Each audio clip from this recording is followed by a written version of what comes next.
Welcome in to the DNVR Rockies podcast.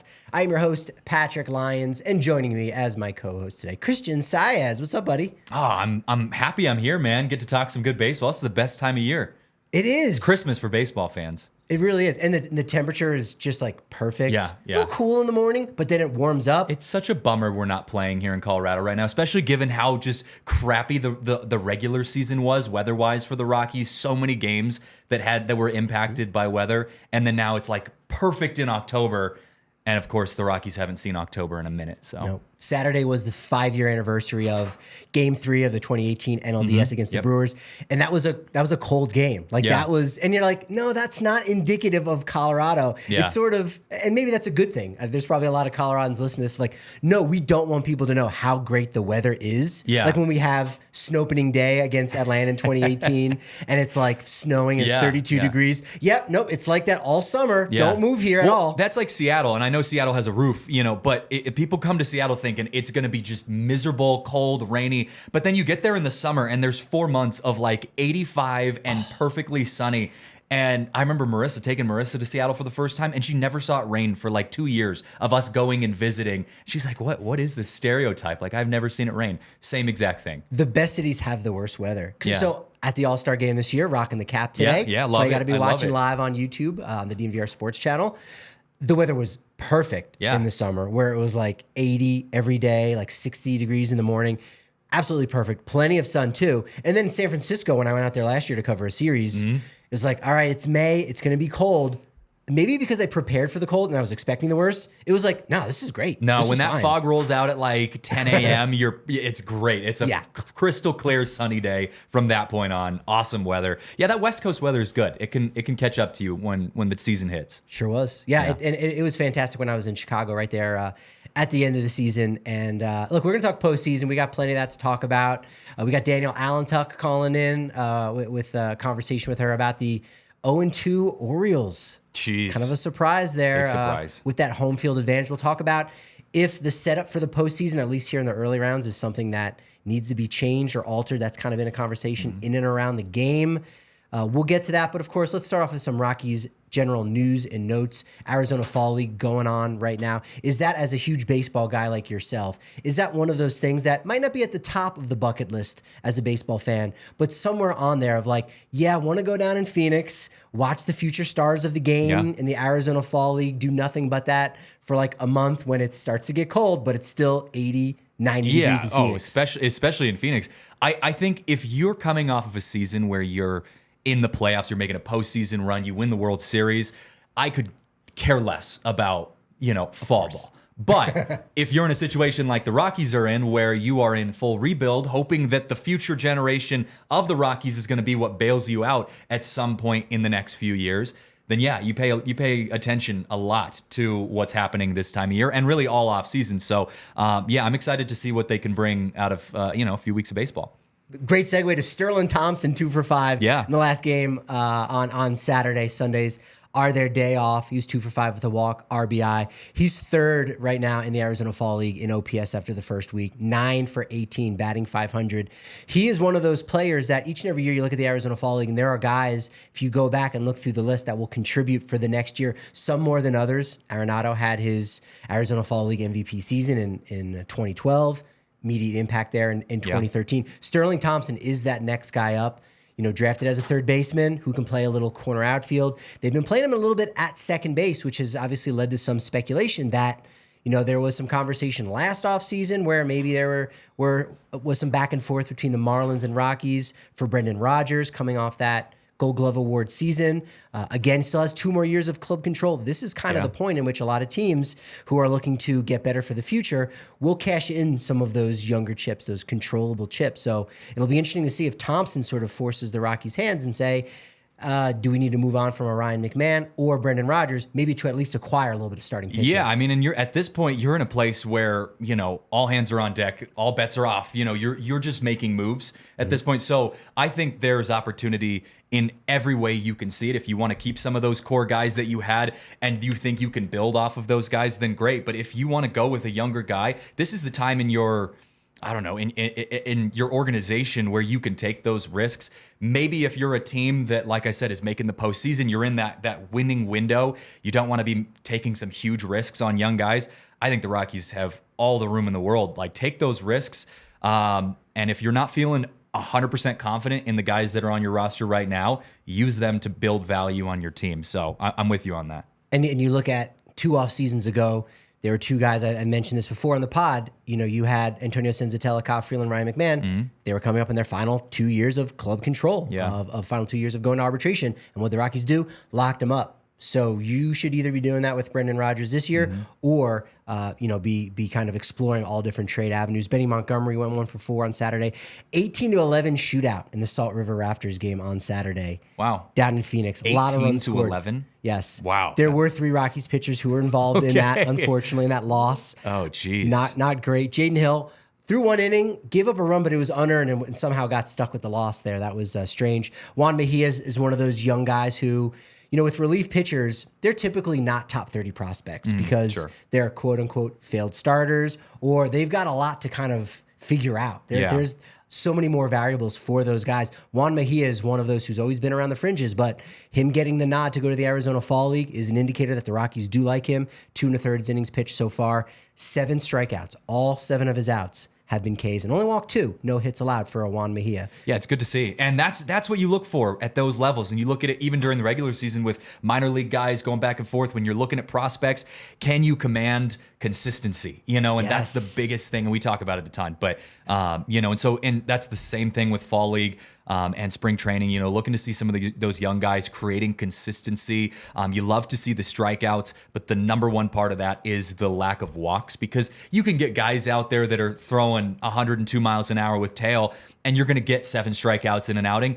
But if the other factor of that is you might be walking a lot of guys, throwing a lot of balls, and so seeing young guys that can throw strikes consistently, it's good to see. That's like the biggest indicator. I think walks and strikeouts are almost one and the same for developing prospects. Yeah. When you're a pitcher, more strikeouts than walks is really huge, and a big gap between those. Same thing for the hitters. If you're taking more walks than you're striking out, that's a really good indicator of your eye and a lot of that potential at the plate. Look, if I'm looking at prospects and I see a guy go out there and he gives up 2 home runs, let's say, in an outing, but he's commanding his strike zone, he's not throwing a lot of wasted pitches, that to me is more impressive. Forget the home runs, forget the guys getting good hits. You can work on that, work on ball placement, but if you're out there throwing strikes, you're not giving up easy on-base opportunities. As a young prospect, that's the most important part. And so you love to see that from some young guys coming up in the league. And I think that's a lot of the Rockies thinking with some of their minor league affiliates where they're very homer prone, playing more hitter friendly leagues. Say, hey, you need to get used to this by the time you get to Coors Field, of that you can give up a solo home run. That's not going to kill you, but a walk is a 2-run home run waiting to happen. I don't know that that's a baseball phrase. I just made that up. No, I like that. But it's so true though, because you're right. You're going to give up home runs. The best pitchers that I, saw growing up, and even you watching on TV, they give up home runs. Clayton Kershaw, we'll talk about him. One of the best pitchers in baseball, cannot figure it out with the Dodgers in the postseason. But he's still an amazing pitcher, and there are other aspects of his pitching game that go beyond that make him a good pitcher.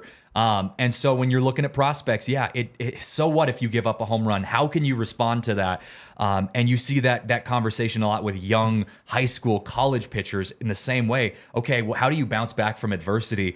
Because you're going to face that a lot as you face better guys getting up closer to the big stage. Ingredients are important. The process is important, which is why Breckenridge Distillery, the official bourbon of the Denver Broncos, look, they've got a high rye mash American-style whiskey. They're allowing you a chance to get 2 tickets for the Chargers-Broncos game at the end of the season, December 31st. All you got to do is post your favorite Broncos photos to Instagram or Facebook using hashtag Broncos Bourbon by the end of November, because then on December 1st, they're going to narrow it down to 10 favorites. 2 tickets, hashtag Broncos Bourbon. It's amazing. Go over to BreckenridgeDistillery.com/bourbon of the Denver Broncos. They're at all the tailgates, DNVR bar watch parties. Have you got a chance to go to any of the tailgates just yet? I have not, but I am planning on going to to a couple. Even though the Broncos are struggling a little bit, the tailgates are, I've heard, a blast this year. Yes. A lot of new fun things. We would love to hear in the comments what Christian is wearing as an undershirt, socks. Maybe he has a special... The least confident sports teams in Colorado right now. We'll go with that. Team apparel sneakers maybe you're wearing, but Broncos cap with the Rockies sweatshirt. I'm trying to give some love to our struggling teams in Colorado. Right, we've got some good teams that are getting ready to be playing soon, so gotta give some love to the slow starts. That's fantastic. Yeah, give some love to Breckenridge Distillery. It's available in all 50 states. Do that. Alaska, Hawaii. It's amazing. You got to like that. Shop at your local retailer or visit BreckenridgeDistillery.com for home delivery of award-winning Breckenridge spirits at Pray Anywhere. Now, at Bet365, they don't just do ordinary. They believe every sport should be epic. So see for yourself when you sign up today, because you'll get $365 in bonus bets when you bet just $1. Right now, they got the DNVR custom bets where we've got special things going on. Right now, I think the one going is, will the Broncos get 3 division wins? And Can we go with home wins first? Can we start with one of those bets? Will the Broncos get 3 home wins on the season? That might be a... We can do that. Yeah. We can ask Bet365. Can we ask that? Yeah, exactly. We kind of I'd like to put in a request for a bet. Oh, it's fantastic. They've been pioneer in-game betting for a very long time, close to 1 million folks, and 1 million events that they've been doing every year. Proud partner of the Colorado Rockies. All you got to do is download the app, deposit $10, claim your $365 in bonus bets as soon as you place a bet for $1. Download the Bet365 app and use code DNVR365 when you sign up. Whatever the sport, whatever the moment, it's never ordinary at Bet365. Must be 21 or older and physically located in Colorado. Please gamble responsibly. If you or someone you know has a gambling problem and wants help, call or text 1-800-GAMBLER. Let's dig into these postseason matchups. Let's go ahead and start off with Twins. Houston. Twins get a much-needed Game 2 win last night. In Houston, too. Huge. Houston. Yeah. And who did it but the guy who's done it many, many times for Houston, Carlos Correa. Yeah, I know. One of the things I noticed, too, on the broadcast, I don't know if you had the audio playing at the end, Astros fans are booing, their team towards the end of that. And I'm like, come on, guys. Like, what are you doing? First of all, no one's getting in the head of that 2017 Astros team. I mean, those guys can be booed for the rest of their lives, and that won't matter to them. And second, like, you're 1-1. Like, God, that is a tough fan base to be appreciative right there. But huge win for the Twins, because you go down 0-2 on the road to a very, very good Astros team, and you look at guys like Jose Altuve who are stepping up big time. That's going to be one of the tighter series, I think, in this opening round. And it'll be interesting to see what the weather like, what the environment is like in Minnesota for that game. Obviously, they got a chance to do it last week during the wild card round. You mentioned Jose Altuve, homers on the very first pitch he sees.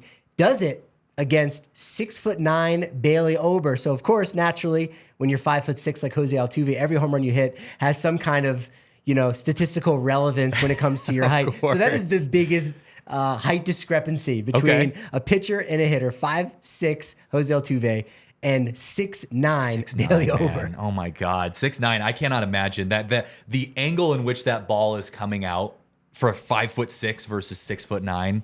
That's coach pitch. Yeah, that's what that is. It's like, if you're not using the T, you got a dad. Even if he's a short king at 5'5", the small kids are like, that's a lollipop. You just see him with just chopping at these balls. But it does make a difference, though. And I don't know if you've ever stepped into the plate to hit fast pitch softball. Like like every once in a while you get like one of the high school fast pitch girls that comes out and they can sling it. It's a huge difference. You always think you're so confident, like, oh, I could totally smoke one, a bigger ball and everything like that. And it's just the release on it is so different. It plays a factor, but yeah, first pitch for Jose Altuve, the dude can play in October, that's for sure. Yeah, I think that gave him 20 home runs on the button there. Yep. So it becomes one of 4 players ever with 100 or more base hits in the postseason, 20 or more home runs, 50 RBIs. A couple luminaries there, Manny Ramirez, Derek Jeter, and a guy who was great in the postseason for the Yankees, Bernie Williams. Altuve adds his name to that list. And I think that's deserved. I know that the cheating stuff is tough to swallow, and I know all of that is kind of a big asterisk in a way. But beyond anything else, the dude's just been consistent. He's been a rock star in the postseason. And I truly think and this is a whole other debate, but one of the most important aspects of a superstar is their ability to perform in the postseason when it matters most. and he's shown that he's been able to do that. So yeah, I think his name is deservedly in that conversation. Yeah, I think baseball, maybe it's more true than the other sports. I'm not as well versed in them, but I feel like in baseball, if you're big in the postseason, that goes a long way. Yeah. That's I feel like a lot more memorable and can have a lot more weight on whether or not you're a Hall of Fame kind of candidate. Yeah, oh for sure. And I wanted to pose this question to you, and again, I was kind of going to save it for the Kershaw segment, but I think it's relevant right now. What do you put more stock in? What do you put more value in if you're looking at a guy who is going to be a 12-year veteran pitcher putting up all-star numbers every season, but chokes in the postseason versus a guy that maybe is kind of a no-name pitcher throughout his career, but in the postseason he has some huge outings and gets a win for his team, that kind of thing. What do you think's more valuable? Because obviously on one side you like a guy with some longevity and consistency, but if you're not showing up in the postseason, how do you argue that, I think I'd rather the quantity Yeah. more so, right? The regular season play. Sure. I mean, that being said, if you are a team that only needs a couple pieces, you have to overpay or you have to do what you need to do to bring those guys in because hey, we're pretty confident we got the regular season locked up. Now we need pieces for the postseason. Yeah, and guys with the make those mentality moves. to show up. And I looked at it this way too. I think of, okay, when you're in elementary school, you're out in your parents' backyard, you've got a wiffle ball bat, and you're out just like playing baseball in the backyard, and you close your eyes, you're on the mound, you're visualizing yourself. Do you close your eyes and do you think to yourself, all right, I'm gonna pitch for my ball to strike ratio is gonna be this for the season, and I'm gonna get an under 2.5 ERA? Like, no, you're closing your eyes thinking this is game 7 of the NLDS with a chance to go to the World Series, and I got to get 3 outs. Like, you're putting yourself in do or die situation mode, and that's what you dream about from the moment you're a kid. So yeah, the numbers consistency is great, and obviously you've got to have that to a point to get to that spot, but you work your entire life to get to the postseason, game 1 of the playoffs when the team calls your name. And if you can't show up and you're known to not be able to show up, that's just hard to swallow. Yeah, I've yet to cover many postseason games. I'll actually be going down to Arizona this week for game 3 and potentially game 4. But I've yet to talk to a player, and I doubt I ever will, where they would say kind of the antithesis of what you just posed there of like, I remember being in my backyard and be like, and 20,000 fans are going crazy at PNC Park. Yeah. Will the Brewers take down the Pirates tonight? You're like, in a mid-May game on a Tuesday night. Right. Like, that's your scenario you're dreaming of? Like, no. 95 pitch complete game, and I'm shut out. Like, you're like, okay, cool. Yeah. Yeah. It Bark at the Park night. The dogs are going crazy. Right. They just gave out a beach towel. Like, no, you want it to be October baseball. Yes, a chill in the air. That's that situation. The lights are on in the big moment. Can you show up? And so I think Jose Altuve, although he also has had consistency in his regular season as well. He's a guy who shows up when it counts, and that for Astros fans has been a blessing. Something where I think okay, hold off on the booze, guys. You guys have been spoiled for a few years with Jose Altuve. And Correa showed up mostly with the Astros, 79 postseason games with Houston before facing them here in this ALDS. That's the most for any player ever against his former team. Pujols did it 73, had 73 games with the Cardinals before facing them. That would have been 2 years ago when he was with the Dodgers. Yeah. You're like, wait a minute, how was he ever facing? Because he was with the Angels, and we know famously they never really went to the postseason. Sure, of course. And then Jack Peterson, when he was with the Giants there in 2021. Yeah. That 107-win team for the Giants. Played 64 games with the Dodgers before facing against them. So Pablo Lopez, how special of a player has he been? He's the game 2 starter. Just absolutely shoved. Did the exact same thing against Toronto. He's one of those players, along with Sonny Gray, who I mentioned last week, is just a guy who's really, I think, been slept on. He's done it in these smaller markets like Oakland, Cincinnati, now Minnesota. But if the Twins can keep those guys on the mound, similarly to when the Giants, won in, was it 2015? With entirely with Madison Bumgarner. Is that one guy? That's one guy. Yeah. But if you have 2 guys, that increases the likelihood. And we'll talk about Gallen and Merrill Kelly being those guys for the Diamondbacks just a little bit. But is that enough? Can guys like Sonny Gray and or Pablo Lopez be enough to elevate the Twins maybe on their own? Pitching wins pitching wins postseason. I believe that wholeheartedly. I know a lot of people can make the argument that, you got to have hitting involved in that too. The Twins have not had the hitting element where they wanted, at least. But if you're not going to have that part up, you've got to have pitching. And Sonny Gray's been in the league for a while. He's a guy who's been there. He's seen it. He's done it.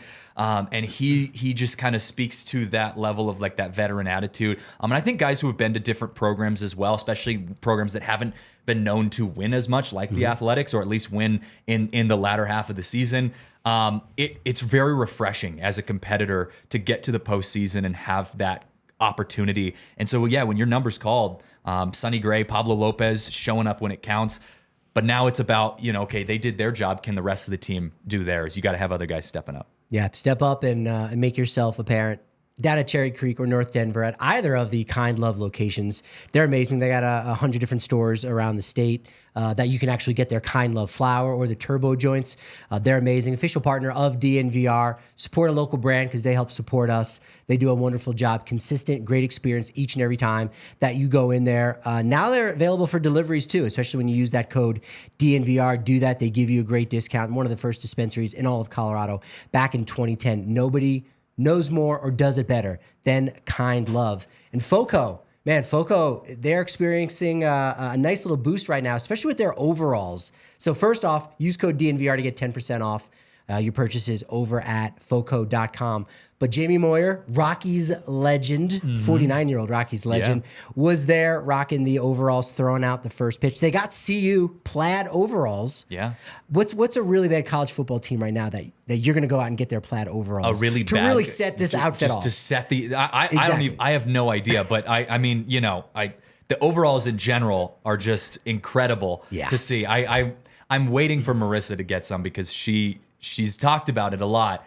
And I'm like, one of these days I'm going to come home and she's going to be like, all right, time to go to the tailgate. And she's going to have some orange and blue plaid overalls. It's going to be a vision. They're amazing. Yeah, FOCO does a wonderful job with everything, especially the bobbleheads. They got Peanuts bobbleheads too. Really? Yes. Which is creative. a baseball. It's a baseball related comic Can we get like the Dan Patrick show set up going with just the 500 bobbleheads and, kind of that vibe? I mean, all from FOCO. We kind of need to now. Yeah. You hear, make a note. Just 100. All on every your budget, month. you hear. Yeah, it's all you, man. every month, just like a new 100. We don't expect 500 like that, but over the course of half of a year, we'll do that with all the bobbleheads. They even have like a Rockies fun flamingo Hawaiian style button-up shirt too. Cool. So, that's kind of perfect. Foco.com. They got our back in Colorado sports. All right, Danielle Allentuck. She had Rockies fans back for a while there for the Denver Gazette. Moved back home to Baltimore, working for a great outfit there, the Baltimore Banner. Got a chance to catch up with her earlier this morning, talking about that 0-2 series. What can what have the Orioles done wrong? What can they do to get it the ship rightened? And here she is with her feedback on the 0-2 Orioles. Super excited to have in great friend of the show, former Rockies beat writer and current ALDS writer for the Baltimore Orioles, Danielle Allentuck of the Baltimore Banner. Danielle, how are you doing today? I'm great. It's great to see you. Yeah, likewise. Glad one of us has some postseason coverage going here in October. And unfortunately, things have not been great so far in these first two games against the Texas Rangers, down 0-2. But look, you can't count this young team back, as we kind of saw in game two, late in that game. These guys, they've got a lot of fight in them. They do. I mean, they haven't been swept all season. They haven't been swept in 91 series straight, I believe is the number now. So they've been down before, and they've always proven to be able to come back. Yeah, how clutch did it seem? And again, it's a game that you're behind, so that maybe there's not as much pressure. But Gunnar Henderson getting his first postseason home run in a spot where, again, you're scratching back just a little bit, doing some damage to the Rangers bullpen on top of it. Yeah, I mean, I want to say that was clutch for the game in any way, but it was great for his confidence. I mean, this is brand new for all of them, but people forget that Gunnar is 22 years old, and he's a fresh 22. He's 21 for most of the year, and he's lived up to the moment, but he definitely needed that confidence boost, and I think it gave the rest of the offense a confidence boost. It showed, hey, we can go and put 8 runs up against this team. We can do that again tomorrow. Yeah, would you Down 0-2. Are you pinning more of this on the offense for not being able to, scratch away as many runs? I mean, again, when you give up 11 runs in game 2, that's going to be a big factor. Or has it been more of the pitching, or is it really just kind of a mixture of the two? So I think the offense has been fine. I mean, they've kind of done what they've done all season, I guess, to be honest. Saturday could have definitely used a little bit of extra help, and they have a couple big guys. Ryan O'Hearn and Cedric Mullins are both slumping big time, but there's a right-handed pitcher tomorrow, so maybe that will help them get out of their way. But I really credit to the pitching. Bradish was okay on Saturday. Grayson Rodriguez did not have a good start at all on Sunday, and in some of the bullpen moves, I think, have been really iffy. For people who don't follow the Orioles directly, they put Brian Baker on this roster instead of Shintaro Fujinami. And you can argue that all you want, but Baker went in yesterday in a big spot, loaded the bases. Jacob Rebb, who, you also could argue maybe shouldn't have been on this roster, gave up a grand slam after giving up the go-ahead run the day before. So I think some of the roster decisions and then the bullpen management are to blame so far for these losses. Yeah, and I would sort of kind of add on that, this idea that, look, the entire Orioles organization, this is new for them. Like, you've got these guys playing in their first postseason games ever. So anytime you do that, that's a big spot, even if it's wild card series, this, of course, being the division series. And then the coaching staff maybe not pushing those right buttons, as you said, you could argue possibly. But was this something that, and again, series is far from over. I think of the 31 times that the road team won the first 2 games in the series, 3 times the original home team had come back to win. So we're looking at under 10% chance historically for the Orioles to come back and win this. Definitely not over. But was there any inkling going into the series of, like, the biggest hurdle that they have to overcome is just their lack of October inexperience? So the interesting part about that is that Aaron Hicks was on one of those teams who came back from being down 0-2 when he was on the Yankees. So I think his experience will really play into this, and maybe he'll be able to calm down the rest of the team. Like, look, I did it a couple years ago. We can do it now. I think that's been a big help, and he's had a really good postseason. And you have to remember, manager Brandon Hyde, and, he went to the World Series with the Cubs as a bench coach, but this is his first time managing it too. So I think that it's inexperience all around. I think it's the mismanagement. There are definitely ways to fix it come tomorrow. I mean, I do kind of believe they're going to win this game tomorrow and then go down to lose the series, but they're definitely not out of it. Yeah, and Aaron Hicks, I imagine, is saying, "Hey, look, I can only lead you guys so much. You can't take the bat out of my hands when you're getting thrown out at second base Right. there in the 9th inning." Another reason why that was important for Henderson. That one was kind of Hicks' fault. He missed the sign. Oh, I did not catch that. Hyde had a look on his face of confusion, and the first inkling was like, "Oh, Henderson kind of went on his own." No, it was Hicks, huh? Mm-hmm. Yeah, it was a hit and run. Hicks didn't deliver. Gunnar misread the sign, but if Hicks had done his part, Gunnar wouldn't have been called out. It's all those little things when it gets down to this point in the postseason. What was the vibes like at Camden Yards there for the first time in quite a while to be hosting a postseason game? So Saturday was incredible. I mean, the pregame fans were there. It was pouring rain on Saturday. Absolutely disgusting before game time. And fans were there. I got to the stadium at like 8:45, 9-ish. Fans were already lined up outside, which was crazy for a 1:10 start when the game doesn't start for another. I can't do the math because my postseason brain isn't working. But however many hours there were until the game, the vibes were incredible. They went away really fast, though. I'm not going to lie. I thought the crowd got really silent. Sunday, as soon as that grand slam got given up, the vibe went away completely. It came back a little bit there in the 8s and 9s, but I was a little disappointed to see that the crowd wasn't more into it and more supporting their team. Sure. But, they're inexperienced in a postseason crowd too. They haven't been there, so there's a thing to that. Absolutely. I mean, you look at what the vibes and the feeling has been like at Citizens Bank Park, and you just say, like, well, yeah, Philadelphia knows how to. They can do it in the regular season. Like any regular season game to them is a postseason game to Philly fans. Right. So you see that and that advantage. But again, you win today. You only win one game at a time, and maybe you go back, or rather you win on Tuesday. You win game 4, and then you're back home, which is good. Game 3 preview. I know Nathan Eovaldi is going for the Rangers. Who the Orioles have up for them on the bump? They have not announced yet. It's down between Dean Kramer and Kyle Gibson. I imagine it will be Dean Kramer. He has pitched in big moments so far this season. He did the day they clinched their postseason berths and the day they won a division. So he definitely knows how to live up to the moment. But Gibson is your trusted veteran, so I could also see them going with him. He was with the Phillies last year when they went to the World Series, but I imagine it'll be Kramer. We'll find out soon. And is Bradish able to go in Game 4? I don't know. I mean, that would be short rest, I think, theoretically. Hyde said yesterday that all options are on the table today. So I think there's a chance that they could piggyback Kramer and Bradish today and then have, if they make it till tomorrow, have Bradish go again.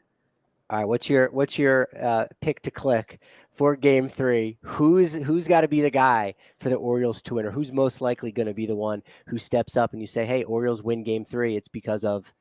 It's got to be Ryan O'Hearn. He was their go-to guy all season. You know, he kind of came out of nowhere. He was a very low-risk pickup from the Orioles in the offseason. He didn't even make the team out of spring training, but he was Mr. Clutch for them all year. He hitting in a cleanup spot, but he is, I believe, 0 for 24 right now. He has not had a good September, but if he can go back to how he was earlier in the season, he'll probably be starting on Tuesday, as they go against a right-handed pitcher. So they need him to be mid-season Ryan O'Hearn. Got to have that happen. Danielle, go ahead and plug away, because look, a lot of people are rooting for the Orioles. I think they're rooting for you too. If they're Rockies fans, they're like, hey, let's have Danielle win a ring. That might be the closest the Rockies come in a couple years. So go ahead and plug away. Let folks where they can check you out on social media, as well as all your written content. Yeah, you can follow me on Twitter at @D_Allentuck. And if you want to see the work my colleagues and I have been doing, it's thebaltimorebanner.com. BaltimoreBanner.com. That's the spot. Danielle, thank you so much. Good luck in Game 3. Thank you. Man, Evan Carter, 21-year-old Evan Carter has been fantastic this entire offseason. I think he went like 1 for 4 in Game 2, but he reached base safely 10 of his first 12 postseason plate appearances. Do you know who has never reached 10 times in the postseason among active players? No. Bo Bichette. Really? Only 8 times in 25 plate appearances. Really? Hold on your hats, it gets better. Vlad Guerrero Jr., only 6 times in I could see that. 25 plate appearances. Okay. Makes sense why they got knocked out. Yeah. And in 35 plate appearances, Nolan Arenado has only reached base 5 times. So, oh my God. Tip of the cap to Evan Carter. Hey, playing a little money ball out there, right? Just get on base. Pretty much. Corey Seager had 5 walks in Game 2. That's a postseason record. Adley Rutschman is the leadoff hitter, their catcher. What are your thoughts on this kind of modern lineup construction of like just whoever's going to get on base, or whoever can kind of get on base and definitely can maybe juice one and get a leadoff home run at this top of the lineup? How do you like that? Because obviously that's not been the convention in the past with more speedier guys. I love it because it shows aggression to start a game. I'm the type of person that when, in football, when you get the coin toss, if you win the coin toss, I know a lot of people like to defer, get the ball in the second half. I want the ball first. I want my offense to run out and score first. I'm the same mindset with baseball. When you're up, I want to run in the first inning. That more important to me than anything else. I need someone getting on base, getting home in the first inning. And so when you can have your leadoff guy, you look at like Jose Altuve hitting a home run on the first pitch. When you've got a guy like that can get on base, or even like you said, like Rutschman, put it out into the stands every once in a while, that's huge. When I was in college too, we had a kind of lineup switch where we actually had one of our power hitters hitting leadoff a couple times because he was getting on base so much, even though it was like doubles and triples and home runs. Like he was just reaching base so much. Our coach wanted him to start off the game strong. And I kind of have that mindset. So I love it. Although the Orioles are not playing well with that. No. And that's the problem. So the idea of it is good. I think if it's executed correctly and Rutschman can get on base and start the momentum early in the game, that's great. But God, I mean, if you're playing at home against the Rangers first 2 games and you lose, I don't know what kind of momentum you need, because you had it all right there just from being at home for the first time in a postseason in forever, and now you're down 0-2. Right. Yeah, it's that same conversation of regular season versus postseason. Over 162 games, that guy batting leadoff that can run into one is great, but if you're not getting in the postseason, not so good. Well, it's like are the lights too big for the Orioles right now? That's my concern. When I watched the first 2 games, it feels like it might be one of those situations where, okay, yeah, regular season was great for the Orioles, but did the spotlight come a little too early for some of these guys? The hype was there, and now it all shows up. You're playing in front of a home crowd, sold out Orange Stadium, and you kind of fall short. Yeah. You know, any issues with this format? Because right now, last season, I should say, since we've gone to the 6-team format in each leagues, in the American League, Yankees and Astros, represented the American League in the ALCS. But in the NL, you had Phillies and Padres do it, and now we're seeing that pretty much all 4 of the lower seeded teams, lower ranked teams, have home field advantage. Yeah, right? Rangers are up 2-0, Twins and Astros, it's 1-1, but now you got 2 games at Target Field. That's home field advantage for Minnesota. Yeah. And the same thing for the Diamondbacks and Phillies, which we'll get to here in a second. I don't know what can be done other than maybe, stretching it out to like a 7-game series, which I think would be fine. But you're still going to get upsets because it's baseball. It is baseball. You have to go back to what are the roots of baseball. And the roots of baseball is that it's a sport that anyone can win. You can have the Colorado Rockies go win a series of 5 against the Orioles. And just because they had some pitchers that were on days that the Orioles pitchers weren't. So baseball is a game like that. I do kind of like the idea of potentially stretching it out to 7, but I'm also one of those guys that's like, hey, more baseball is never a problem. Like I'll take 7-game series from the get-go, especially in the postseason.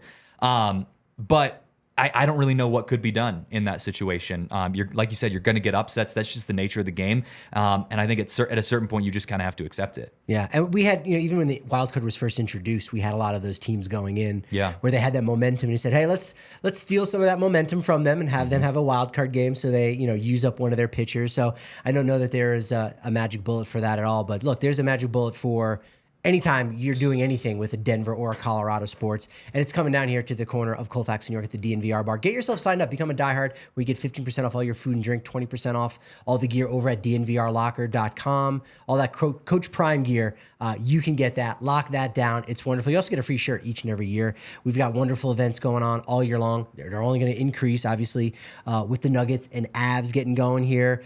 The next tailgate is going to be October 22nd. That's against the Packers. Snarfs, all you can eat. Breckenridge Distillery is going to be there. All you can drink. They got the canned cocktails from Ricky's Spirits. All kinds of wonderful stuff going on for that. So get yourself locked in on the tailgates and everything over at thednvr.com. Check out our events because they're always fun. All right, so there are a couple Rockies that have now made to the division series. In fact, there was one that Danielle had just mentioned that put up a little, my rabbit ears of like, wait a minute, Brian Baker.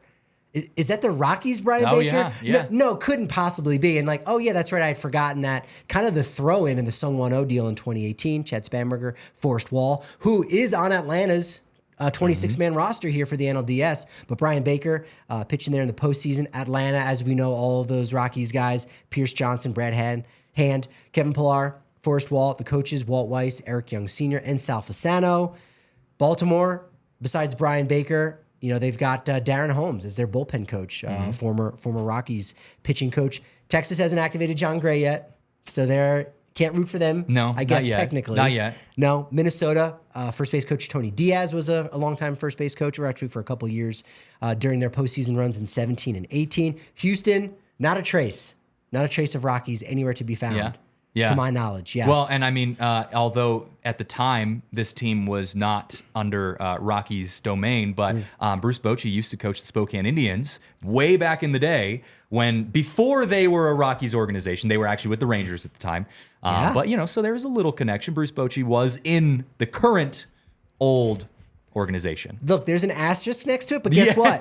It's on the list. We're making some hard connections. It's on the list. It's on the list. It's on the list. A friend of a friend is a friend. Yes, that is correct. Yeah, that's good. Got some sort of connection there. I don't know if Jeff Hoffman is a friend of the Rockies anymore right. after not allowing to come to his tryout, but he's one of them for Philadelphia. Arizona, no connections whatsoever. Mark Melanson's a Colorado guy. Went to Golden High School, but he missed all of the season. And then for the Dodgers, Josh Bard, they're both one of their bullpen coaches. Didn't play with the Rockies and is not related to Daniel Bard, but he did go to Cherry Creek High School. So cool. Yeah. No, I see. Look, I'm used to that with the Mariners. The Mariners always felt like when I was growing up in Seattle, every time we'd have someone good, they would go somewhere else and then be good there. Yeah. And so I kind of get that. And I think a lot of it is you can have good players playing for your team, like Nolan Arenado, perfect example, Trevor Story, like those kind of guys that just don't gel with what the organization is doing in that moment. And then they go to another place and they're uber successful or not. But you love to see it for some of those guys that, you hate to see go.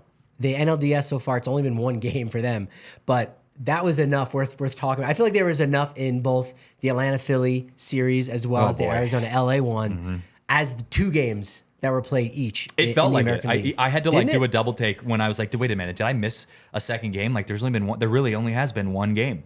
And that ultimately, I guess that's just to like split things up just a little bit. Sure, we were able to have 4 games on Saturday, but then if we had 4 games on Sunday, we'd have nothing today. So, yeah. No, I like that there's some games today. The Dodgers got to figure something out, man, because that home opener in the postseason was rough. Clayton Kershaw goes. Not only did it take him his 6th batter to finally get an out, right? 5 hits, 5 runs. That hadn't happened before, but it took 12 minutes. I've 12 been there. minutes. I've been there, but I cannot imagine what that's like at that level. Because also you have this idea too that you're known for not being able to show up in the postseason. So if you're Clayton Kershaw, the dude's a competitor. He's an amazing pitcher. He knows that above anyone else.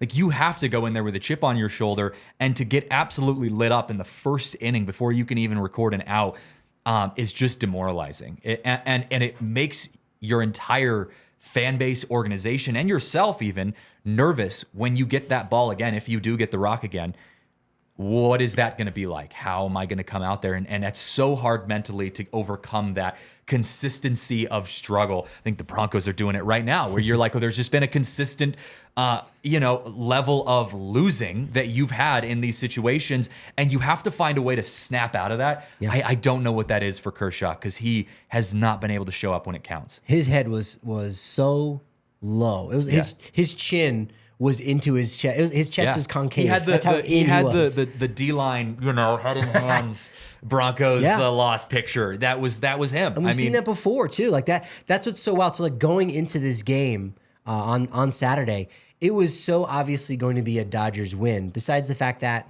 Kershaw had a 14-1 record against the Diamondbacks at Dodger Stadium, a sub-2 ERA. Hadn't lost a game to the Diamondbacks since 2012. Yeah.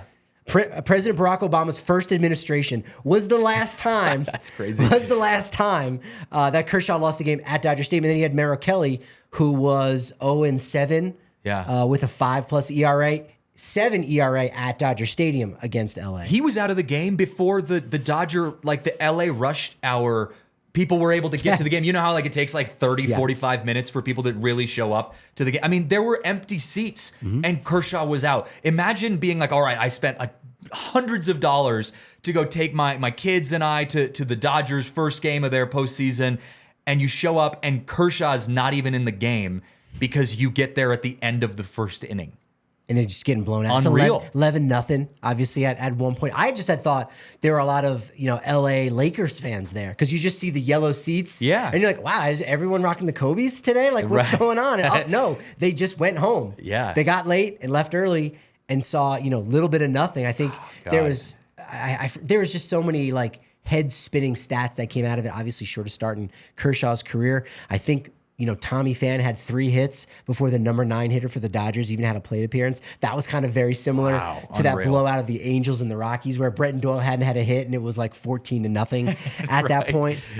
Throwing the white flag, man. It's done. They're done. 4.49 ERA for Clayton Kershaw in the postseason. 13-13 record. Whatever. And what's his overall? Do you have this overall regular season? It's basically 2.49. Yeah, it's either 2.46 or 2.49. So he doubles his regular season. Double it, add 2 runs to it. But yeah, that's a big difference. Now there are plenty of guys out there that would go, I'd kill for a 4.5 ERA in the postseason. Sure, yeah. I'd kill for an opportunity just to pitch. Yeah, you're looking at 2 of them right now. Yeah, no, that's what I mean. But even still, that's just such a major difference between regular season and postseason for Kershaw. Well, and that was where I posed that question: was what's more important, a guy who can play as all-star caliber, pitching for 10+ years in the big leagues, but not have good postseason performances, or vice versa? And it's just, when it matters most, you cannot choke like that. That is a sign of a competitor. It's it's what you dream of your entire life, being able to go out there, lead your team to victory when it matters most, what you've worked for all season long. I don't know what the fix is for Kershaw. We like to sit here and say, as former baseball players at our lowly level, like what do we think they can do? I have no idea. Because it's such a unique situation where the dude's obviously an absolute stud on the mound, but there is something about his mindset that keeps him from getting to where he needs to be in the postseason. But for every start that he has, like Saturday night, where he had a 1.62 ERA for that game, times when you get one out and give up 5 runs, he can go out and balance that. So the best solution is, it's probably not one to just fix it outright, and who knows how many more years he's got left, but is just to flush and go back out there and do it again. He was one of the first guys out there working out at Dodger Stadium on Sunday. Yeah. Dave Roberts said, he's going to get the ball in game 4. They don't really have many other options, but he can go back out there and, if he throws 6 innings and gives up 3 runs for a quality start, that's actually above average in the postseason in general. If you can give them a little bit of length and you go, all right, that kind of resets some things. You just put it in the rear view. There's nothing more motivating than, this level of inconsistency, because he knows he's better than that. And so there's nothing more motivating in wanting to work hard and fix whatever's broken. The issue is you're walking on very thin ice because let's say Kershaw comes out next game and he gives up a home run in the first inning. Okay, game's not over. It's 1-0, let's just say. Yeah.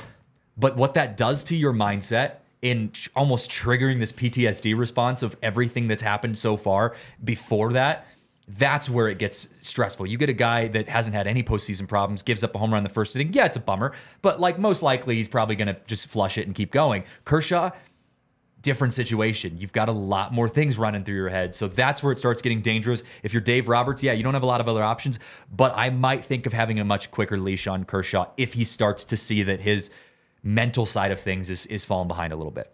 And you have to think that one of the reasons why the Dodgers only have 1 World Series ring, sure, it came during the 2020 season. So, you could dunk on them for that if you'd like. Please do. Dunk on the Dodgers all you'd like. Asterisk 2020. Yep. But they got 1 World Series ring in Kershaw's time because of that 4.49 ERA in the postseason. Now, granted, they don't go to the postseason each and every year without him, but they're also maybe with somebody else there. I don't know who. And again, not trying to suggest anything, but look, you can ride with him during the regular season. He'll get you to October. And then after that, hey, you're on your own. I'm taking you to the promised land. Yeah. And after that, you guys have to now lead the way.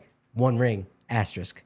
Yeah, it's tough. Tough to be a Dodger fan right now. My buddy's a diehard Dodger fan, and I texted him afterwards, and he's like, I'm getting ready for game 1 tomorrow. And I'm like, all right. We flushed that one. Yeah. It's going to be Zach Gallen versus Bobby Miller. Zach Gallen, a dude who's been in the Cy Young conversation the last couple years, had a rough first inning against Milwaukee last week during his start. And then you look by the end of the game, he didn't give up anything else after that over his 6 innings pitch. So that's a big one for them to possibly win. Bobby Miller's he's a dude, but he's also a rookie. Yeah. And there's some pressure on the Dodgers. But I mean, when you got JD Martinez, Max Muncy, and Freddie Freeman and Mookie Betts. Mookie Betts, yeah. You're going to be okay. It's definitely not over. But they got the pieces. It's just it's fun to see the young guys on the together. Diamondbacks too, right? Like Ketel Marte and Corbin Carroll are like just a vicious combination. It just seems like they're always going back to back, doing something with base hits. I love, and this is like a great postseason moment that the Diamondbacks get knocked out. Great, you might not remember it as much, but I feel like it's one of those moments that makes up. It's a brick in the foundation for a deep run of those memories. And that was Alek Thomas's 14 pitch at bat where he fouled off 11 pitches.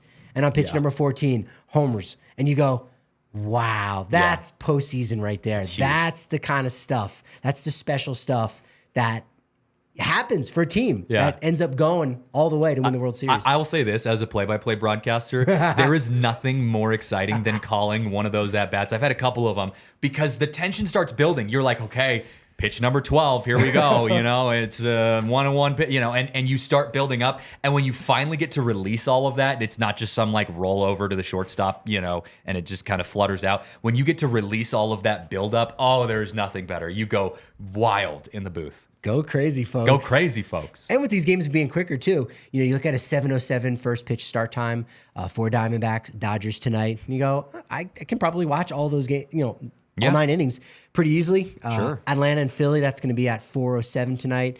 Zach Wheeler versus Max Fried. That is just a great matchup. Zach Wheeler, really good numbers against Atlanta, and Max Fried has been one of the best pitchers in baseball the last 5 years. Yeah. Kind of, and he's got one more year until he reaches free agency. He's one of those guys I could see possibly, getting $200 million next year. It'll be interesting if Atlanta, does the kind of small market team thinking of, well, he only has 1 year left. Let's see if we can trade him and bring in some prospects and kind of, add through subtraction in a sense right there. But Spencer Strider looked really solid, but not solid enough for a Phillies bullpen that was rested all year long. The least amount of innings pitched out of any bullpen. So thanks to that rotation, the bullpen was well rested, and Rob Thompson leaned on them. They got the 3-0 victory in Game 1. Sitting out there with those pink backpacks, just enjoying your life out there. There's nothing more exciting than a bullpen that you just get to hang out there. And I didn't pitch from the bullpen very much, but every once in a while, I'd get a relief. I would get a relief. Yeah, right. I'd get a relief. Coming back from an injury or something, I'd get a relief pitch, and it was so nice sitting out there with all the guys. But I mean, the Phillies are a team, and I thought Baltimore was going to be this kind of team. Yeah. Where they have the momentum. Yeah. And you watch that home run from Trey Turner. What was it, a couple nights ago? And you see that angle where you see it kind of looking down like the third base line at the batter, and you can see everyone behind him standing up and raising their arms. That I show that to people who don't like baseball or people who think baseball is boring. Like Marissa, I give her credit. She doesn't think baseball is boring, but she's not one of those diehard baseball fans. Mm-hmm. And I'll show that to her and be like, look at that. That's baseball. You can get that if you have a team that's playing like the Phillies are playing, and they're living up to the standards. Unlike Baltimore, playing and with the momentum feeding into that, and they've got some fun guys to watch, especially Bryce Harper, who just plays with a ton of attitude. Mm-hmm. They're a fun team to watch right now. I fully expect them to take care of business against the Braves. Yeah, and they did it last year in this round. So yeah, they've got all that momentum, and they can have Nola and Wheeler for not for 4 starts, but 3 starts because Nola already went. But yeah, they're definitely the favorites. There was, did you see that interesting catch interference call? I did. I was like, there's everyone knew it. Umpire called it right away. Yep. Real Muto's body language was like, yep, catcher's interference. Totally. Even Sean Murphy was Bases like, loaded, shoot, you caught that, or you noticed that. Yeah. And yet it was like, yeah, but there wasn't. How does everyone know that there's catcher's interference? But it wasn't. Do you know how it was catcher's interference? Yeah, and I mean, I was actually listening to it at the time I was cooking, and so I'd stepped away from the TV and I heard it, and they were talking about it, and I'm thinking, okay, they're going to figure this out, and it took forever for them to get around to to answering what was going on, but it's weird. It was really weird, and I think the postseason lights kind of get to some people, and you just start questioning things, a little more than maybe you would if you was in the regular season. Yeah, if you hear, I don't know if you saw this play, but you know how on a baseball mitt there's all the excess strings that are on there, you'll see it around, and little kids will be sucking on it. Yeah. That's what the bat hit. The bat just hit a little, I don't know, 2-inch piece of I don't think it's leather. It's leather. Yeah, I think they're usually suede. And that was it. That was the sound. I think John Boy even did a video where he enhanced the audio. Where you just hear a little.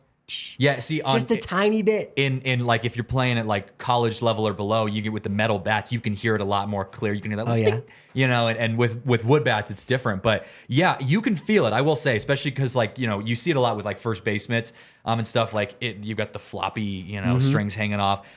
You can feel it if that gets tugged even a little bit. But yeah, a weird one. It was a weird one. That was a key play there. That was critical. It was bases loaded. Yeah. There was an interesting question that was posed during the one workout day to Nick Castellanos. That was very fluff. We get, we see it here. Susie and I both will notice, on some of those big days, like opening day or whatever. And, my heart goes out to them a little bit. They drop in for one day. They're holding the camera. They're right out of college. Yeah. They're trying to figure out what baseball is and ask those questions. And they're a little, little puffy kind of questions, but this is the postseason. Aloof. Yeah. So you gotta lock it in. But someone asked Nick Castellanos, basically saying, "Hey, did you see that meme or that thing going around on social media about the Philly fanatic being able to beat up the Atlanta mascot Blooper?" That was a question that was actually really asked. In the postseason. Yeah, it was during a workout day, so it wasn't like a post game thing. Wow, I didn't see that. But still, it was a little. And he's like, yeah, my wife mentioned it. Follow up. That's a good answer. I mean, Follow hey. up. So who'd win? It was like, all right, you know what? You're on your thing. Yeah, that's your Do beat. it. That is your beat. And props to Castellanos because he goes, I'll say Fanatic because I play for the Phillies. So he's just like, Oh my God. he Yeah, what a entertained weird. Hey, sure. He did I it. didn't see that. That's funny. I'll have to look at that clip because that's hilarious. I've heard some pretty weird questions asked. I was a reporter in Eastern Washington under the Mike Leach era. I don't know if you're familiar with Mike Leach, Washington State, He's a wild card. ex-Washington State football coach, and he had some wild press conferences. So yeah, I'm used to the guys that would go out and ask you're just poking for anything. But Castellanos, good for him for being a good sport and answering a kind of weird question. I would have been sitting there like, what are you talking about? But Yeah. let's talk baseball a little bit. Thankfully, everyone got their questions asked. It wasn't like a time thing. Of Yeah, like, okay, right. Someone last missed out on a legit question. 5 hands are up there to ask. Like, We're last wrapping it one. up. We're done. Yeah, that was it, guys. We're done. Yeah. So, what was your thoughts on when they tried to make that bootleg Fanatic to get around the licensing fees? You're like, what? Yeah. Now's not the time right now. I'm going to need you to ask questions like that from now on, Patrick. Yeah, really, man. Yeah. This has been tons of fun. Let folks know where they can check your stuff out. Because look, you do some high school football games. People can hear you. You are doing stuff in the sports world. Yeah, look, I've stayed pretty active, at least in the broadcasting world on Twitter at CJJ Saez. Right now is football season for me, and volleyball. I've got a volleyball match on Tuesday. I think I'm doing Cherry Creek High School and Eagle Crest, if I remember correctly. I have to check that one. But yeah, some fun high school sports happening in Colorado, so you can catch me doing some of those games and then getting ready for basketball season here soon. I hope you get like a good 40 bump rally in volleyball. Yeah. Where it's upset, dude, it's spike, so fun. oh, dugout, Yeah. set, bump, spike, oh, like that's the equivalent of the 14 pitch at bat. Literally, I was going to say, that's exactly what that is, where you're like, someone's going to have some killer spike at the end where I can just go crazy. And, Cherry Creek scores! Yeah, right. Just enjoy it, man. Oh, it's a blast. Losing 3-4. Yeah, right. Literally. Oh man, high school sports can be such a blast sometimes, but then you get that random 48-3 football game where you're just like, oh my God, are we in running clock yet? Like, what are we doing? Yeah, it's fun. It's a good time. Good time in Colorado. We're having plenty of fun. Talking Rockies, talking postseason too. On Twitter at DNVR_Rockies, at Patrick D. Lyons is where I can be found. Christian, I appreciate all the momentum you've given us. It's a lot more than the Orioles have given themselves, as we know. Yeah. But we have a saying around here when it comes to baseball podcasts. Your momentum, that momentum that we just built, it's only as good as your next show. So, of course, it's actually going to be a good one. Susie's going to be here Tuesday, right here on the DNVR Sports Channel, live on YouTube. We all silly like the mayor.